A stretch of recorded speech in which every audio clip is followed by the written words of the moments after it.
पतंजलिं प्राञ्जलिरानतोऽस्मि। श्री भगवान पांडुरंग परमात्मा, श्री ज्ञानोबाय जगद्गुरु तुकाराम महाराज, शांति ब्रह्म एकनाथ महाराज, आदिगुरु श्री शंकराचार्य इत्यादि सब संतों के अलौकिक हेतु के अकारण करुणैषी कृपा से पतंजलि सूत्र पतंजल योग दर्शन का हम लोग विचार करते हुए समाधि पद में प्रथम सप्त सूत्रों का विचार देखा और इसमें प्रमाण जो 5 वृत्तियां हैं, 5 वृत्तियों में प्रमाण रूप वृत्ति का निरूपण किया, शब्द अनुमान और प्रत्यक्ष अनुमान और आगम। अब दूसरी वृत्ति कौन सी है? विपर्य। तो बोलिए, विपर्यो मिथ्याज्ञानम अतद्रूप प्रतिष्ठम। विपर्यो मिथ्याज्ञानम अतद्रूप प्रतिष्ठम। विपर्यो मिथ्याज्ञानम अतद्रूप प्रतिष्ठम। विपर्यो मिथ्याज्ञानम अतद्रूप प्रतिष्ठम। विपर्यो ये साध्य है, ये लक्ष्य है। मिथ्याज्ञानम अतद्रूप प्रतिष्ठम, मिथ्याज्ञानम ये लक्षण है। तो अतद्रूप प्रतिष्ठम मिथ्याज्ञानम विपर्ययः। तो लक्षण क्या बनेगा?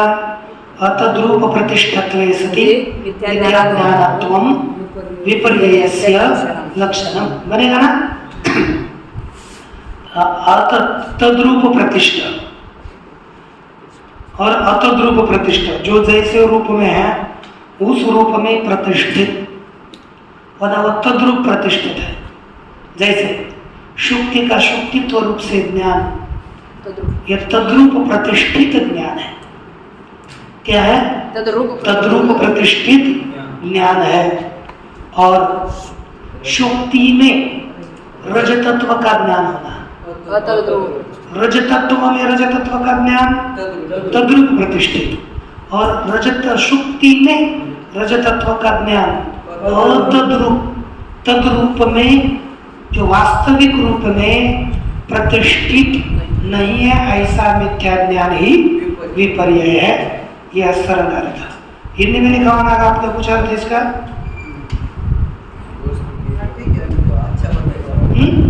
ठीक। अब इसका हम इसकी टीका देखते हैं। कहते स न प्रमाणम, अकस्मात न प्रमाण। देखिए ना, स न प्रमाणम पहले बोल रहे हैं, वह प्रामाणिक नहीं होता। विपर्य। हाँ, वह विपर्य प्रामाणिक नहीं होता। प्रमाण में इसका क्यों अंतर है? प्रमाण में क्या अलग है ना?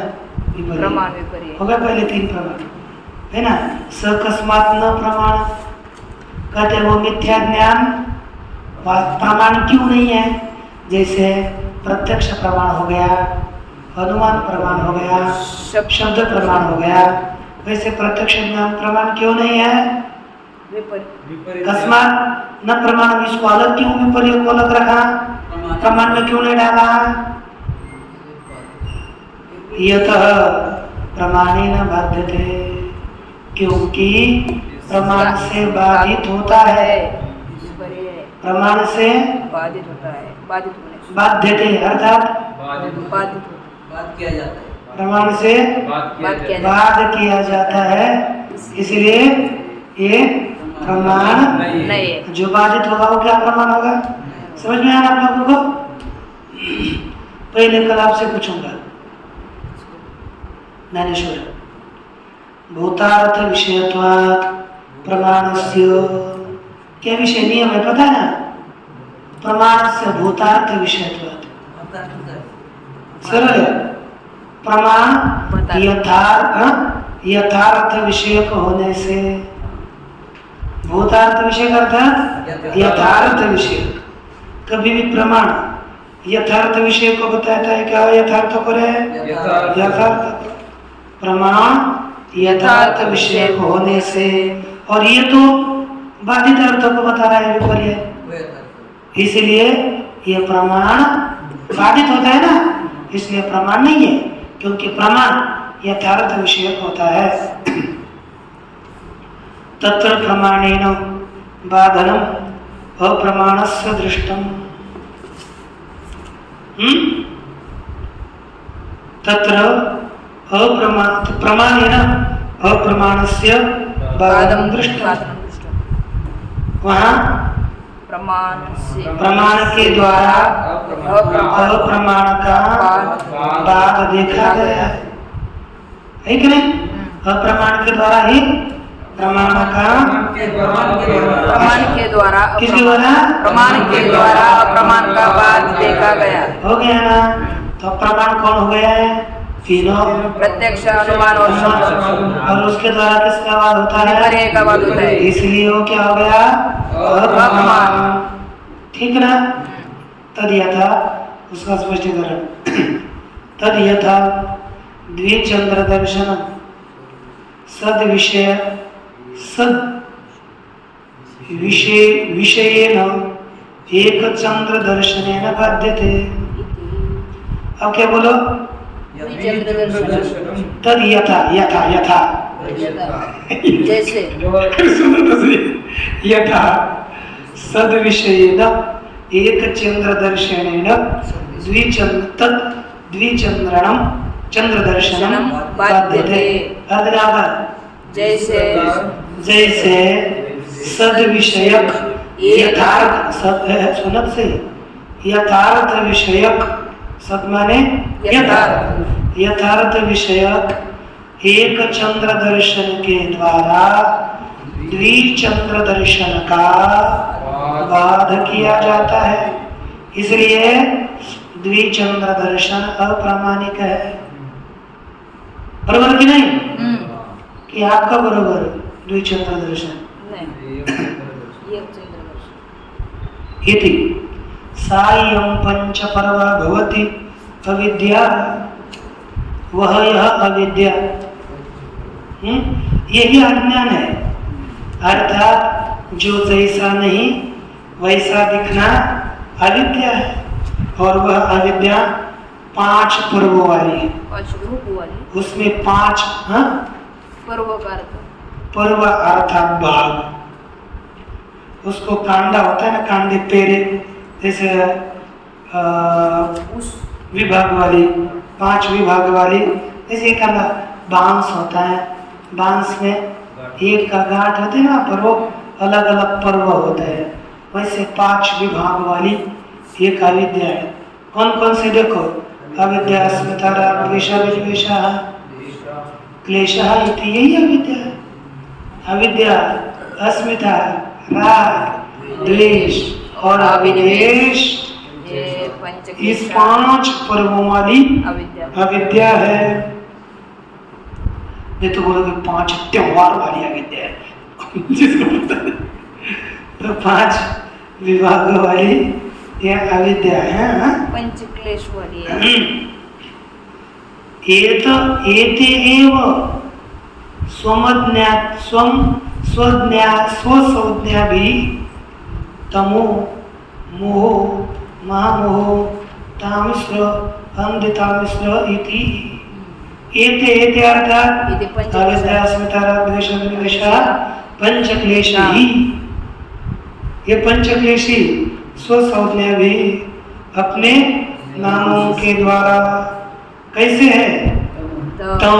अविद्या क्या है? तम। दूसरा अस्मिता क्या है? मोह। राग क्या है? मोह। द्वेष क्या है? तामिश्र। और अभिनिवेश क्या है? अंधतामिश्र। यही स्वयं अपने नामों के द्वारा ये 5 प्रकार के होते हैं। ये चित्तमल प्रसंगेन अभिधास्यन्ते। इनका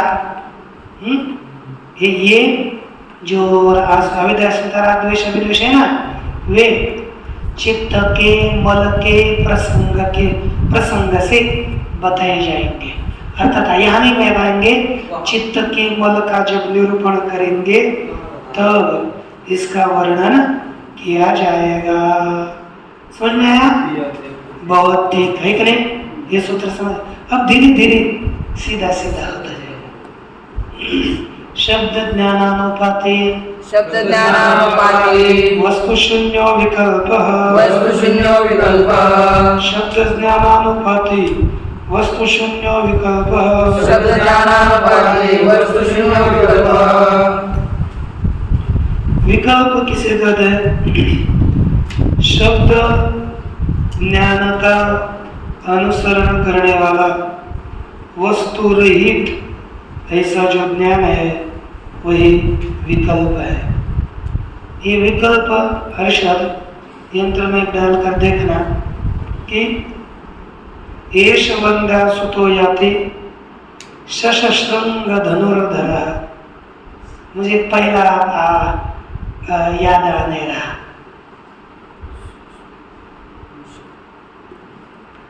अब तक एष वंद्या सुतो याति खपुष्प कृतशेखर मृगतृष्णांभसि स्नातः शशश्रृंग धनुर्धर। एक श्लोक है, ये श्लोक बहुत बताया जाता है। ये विकल्प का श्लोक है। हमें शब्द से तो कुछ प्रतीति हो रही है, क्या? एष वंद्या सुतो याति खपुष्प कृतशेखर। यह वंद्या का बेटा जा रहा है। कैसा? खपुष्प कृतशेखर, अरे आकाश के पुष्प का जिसने मुकुट बनाया है, ऐसा यह वंध्या का बेटा। मृग तृष्णांभसि स्नातः, मृग जल में स्नान किया हुआ। शशश्रृंग धनुर्धर, शशि का सिंह का धनुष हाथ में लिया हुआ, आकाश के पुष्प का मुकुट किया हुआ यह वंद्यासुर जा रहा है। तो आपको लग रहा है ना, मृग जल में जिसने स्नान किया हुआ, जिसने शशश्रृंग का धनुष हाथ में धर किया, वह अति उत्तम आवश्यक। क्या मुकुट किसका है? खपुष्प का, आकाश पुष्प का मुकुट किया हुआ है, ऐसा वंद्यासुर जा रहा है। तो आप ये सुनकर लग रहा है कोई व्यक्ति जा रहा है, वही लेकिन वही करते वस्तु ज्ञानानुपाति है ना, शब्द ज्ञानानुपाति, शब्द के ज्ञान का अनुसरण करने वाला। वस्तु शून्य जो वृत्ति है वही विकल्प है। शब्द के ज्ञान का अनुसरण करने वाली वस्तु शून्य वृत्ति ही विकल्प है। अब ये शब्द ज्ञान का अनुसरण हो रहा है ना, वस्तु एक इसमें कोई नहीं, वही तो विकल्प है। हमारे जो वंध्या के पुत्र के आकार की अभिवृत्ति बनी, इसी को कहते हैं विकल्प। आगे देखो, सन प्रमाणोपारोही सह अर्थात वह विकल्प न प्रमाणोपारोही अर्थात प्रमाण के अंतर्गत नहीं होता। इसमें इसका अर्थ भी क्या किया? अवस्तुवाचक शब्द ज्ञानस्य, अवस्तुवाचक शब्द ज्ञान के पश्चात होने वाली वस्तु शून्य, वास्तवार्थ शून्य, वही विकल्प है।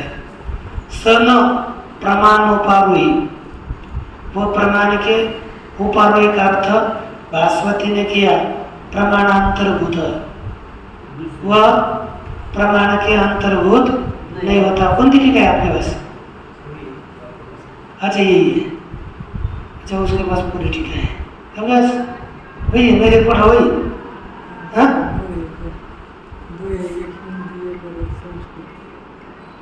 मेरे पास 4-5 है ना। देखो प्रमाणांतर होता है, वह विकल्प प्रमाणों के अंतर्गत नहीं होता है कि नहीं।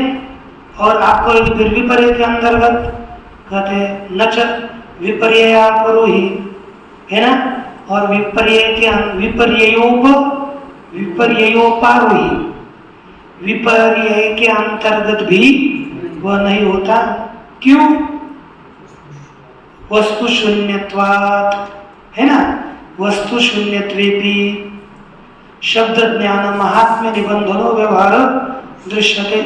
वस्तु का अभाव होने पर भी शून्यार्थक अभाव है, वस्तु का अभाव होने पर भी शब्द ज्ञान के महात्म्य के कारण, निबंधन माने कारण, शब्द ज्ञान के महात्म्य के कारण व्यवहार दिखता है। शब्द ज्ञान महात्म्य कारण वाला व्यवहार दिखता है, दृश्य तद यथा, जैसे चैतन्य पुरुषस्य स्वरूपम इति, क्या हो गया? जैसे चैतन्य पुरुष का स्वरूप है। क्या है? चैतन्य किसका स्वरूप है? पुरुष का स्वरूप है चैतन्य।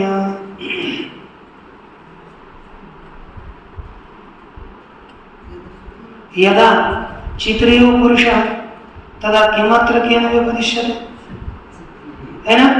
चैतन्य पुरुष का स्वरूप है, ये दिखना है। तद यथा, जैसे चैतन्य पुरुष का स्वरूप है। यदा चित्रेयो पुरुष, जब चित ही पुरुष है, तथा किमत्र केन व्यपदिश्यते, तब क्या यहाँ पर किसके द्वारा बताया जाता है कि नहीं? चैतन्य पुरुष है, पुरुष भी बोलता है, पुरुष ही बोलता है, किसके द्वारा क्या यहाँ पर उपदेश बताया जाता है? अर्थात किसी के द्वारा कुछ भी नहीं, लेकिन भवति च व्यपदेशे वृत्ति ही, हाँ? लेकिन ऐसा उपदेश करने पर भी हमारे हाँ चैतन्य पुरुष है ऐसी वृत्ति हो जाती है। जैसे यथा चैत्र से दो, है कि नहीं? पुरुष का चैतन्य, अरे चैतन्य और पुरुष एक ही है ना, फिर किसके द्वारा क्या उपदेश होगा? पुरुष का चैतन्य, ऐसा कैसा उपदेश होगा? लेकिन उपदेश करने पर पुरुष का चैतन्य ऐसी वृत्ति बनती है। जैसे चैत्र की गाय, इसमें वृत्ति बनती है कि नहीं? वैसे पुरुष का चैतन्य, पुरुष ही चैतन्य है, लेकिन पुरुष का चैतन्य इस प्रकार की विशिष्ट वृत्ति बनती है। तथा प्रतिषिद्ध वस्तु धर्मो निष्क्रिय पुरुष, उसी प्रकार निषिद्ध वस्तु धर्म के धर्मों, अच्छा इधर धर्म, इधर धर्म, निष्क्रिय प्रतिषिद्ध वस्तु धर्म वाला निष्क्रिय पुरुष है, क्रिया रहित है। लेकिन ऐसा होने पर भी लोग क्या कहते हैं? तिष्ठति बाण स्थास्यति, तिष्ठति बाण, बाण रखता है, स्थास्यति स्थित है कि नहीं? स्थिर होगा, क्या स्थिर हुआ है ऐसा? हाँ नहीं, तिष्ठति बाण, ठीक है, स्थित होगा और स्थित हो गया। इति गति निवृत्तौ धात्वर्थ मात्रम गम्यते, इस प्रकार गमन की निवृत्ति हो जाने पर केवल धातु के अर्थ का ही ज्ञान हो जाता है, है कि नहीं? कि दूसरी कोई ना, गमन इतना ही ना, स्थित होना इतना ही का ज्ञान होता है। तथा अनुत्पत्ति धर्म पुरुष, उसी प्रकार उत्पन्न न होने वाले धर्म वाला पुरुष है। उत्पत्ति धर्मस्य अभाव मात्रम अवगम्यते, है कि नहीं? पुरुष का उत्पत्ति धर्म अनुत्पत्ति धर्म वाला है, अर्थात उत्पत्ति धर्म का केवल अभाव का ज्ञान होता है, न पुरुषान्वयी धर्म, पुरुषान्वयी धर्म का ज्ञान नहीं होता। तस्मात् विकल्पितः स धर्म, इसलिए वह धर्म कौन सा? जो कोई धर्म है, गति निवृत्ति इत्यादि सभी धर्म विकल्पित है, उसमें नहीं है, लेकिन भासते मात्र है। सधर्मस्तेन चास्ति, तस्मात् विकल्पितः सधर्म तेन चास्ति व्यवहार, और उस विकल्पित धर्म के द्वारा व्यवहार होता है, व्यवहार चलते हैं। इस तरह से ये आपको 2-3 सूत्रों का विचार हो, 2 सूत्रों का विचार हुआ। बाकी के सूत्र का चिंतन परश्वर। ओम पूर्णमदः पूर्णमिदं पूर्णात् पूर्णमुदच्यते पूर्णस्य पूर्णमादाय पूर्णमेवावशिष्यते। ओम